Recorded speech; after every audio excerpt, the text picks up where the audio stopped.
కొంతమంది ప్రిస్క్రిప్షన్ లేకుండానే మెడికల్ షాప్కి వెళ్ళి పిల్లలకి మందులు తీసుకొచ్చేసి వేసేస్తుంటారు. మెయిన్ అంటే ఇప్పుడు ఐ డ్రాప్స్ కానీ లేకుంటే ఏవైనా మందులు తీసుకొచ్చి వేసేసి అది కరెక్ట్, ఎంతవరకు కరెక్ట్ అంటారు?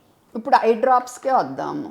ఇప్పుడు ఐ డ్రాప్స్ ఇప్పుడు మనకి కళ్ళు పుసులు కళ్ళు రెడ్ అయినాయి అనుకోమ్మా, పుసులు పట్టడం పుసులు పట్టకపోవటం బట్టి వైరల్లా బ్యాక్టీరియల్లా చూసి ఆర్ ఎలర్జీయా చూసి దాన్ని బట్టి యాక్చువల్గా ప్లాన్ చేయాలి. ఓకే, ఎవరు పడతాళ్ళు యాంటీబయాటిక్ డ్రాప్స్ వెళ్ళి తీసేసుకుంటున్నారు. ఓకే, ఇది ఒక ఎగ్జాంపుల్ చెప్తున్నా. ఇప్పుడు నేను మాక్సిసిప్ అని రాశాను అనుకో, వీళ్ళు వెళ్ళి మాక్సిసిప్ డి కొంటున్నారు. డిలో స్టిరాయిడ్ ఉంది, నేను స్టిరాయిడ్ రాయలేదు. సో ఒక్క అక్షరం మార్పులో మందు మారిపోతుంది. ఓకే, సో ఇలాంటి చాలా ఉన్నాయి. ఇప్పుడు ఈ కోలిమెక్స్ వాళ్ళే ఏం చేశారంటే, ఇప్పుడు ఇందులో ఏమో డైసైక్లోమిన్ సైమెథికోన్ అని ఉంది. ఇది ఎట్టి పరిస్థితుల్లో 6 నెలల పిల్లల్లోపు అయితే ఎట్టి పరిస్థితుల్లో ఇవ్వకూడదు. ఆ తర్వాత కూడా సొంత డెసిషన్లు తీసుకుని ఇవ్వకూడదు.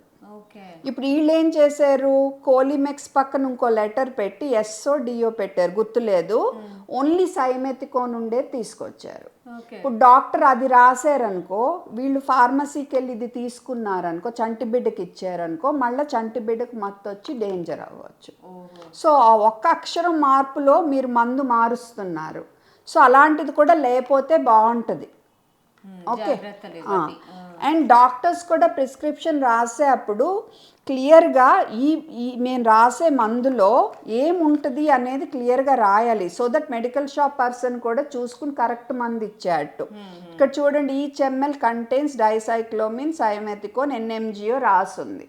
సో డాక్టర్స్ కూడా ప్రిస్క్రిప్షన్ రాసేటప్పుడు అలా క్లియర్గా రాస్తే అప్పుడు మిస్టేక్స్ తగ్గుతాయి. కన్ఫ్యూజన్ అనేది యా, ఇప్పుడు ఫర్ ఎగ్జాంపుల్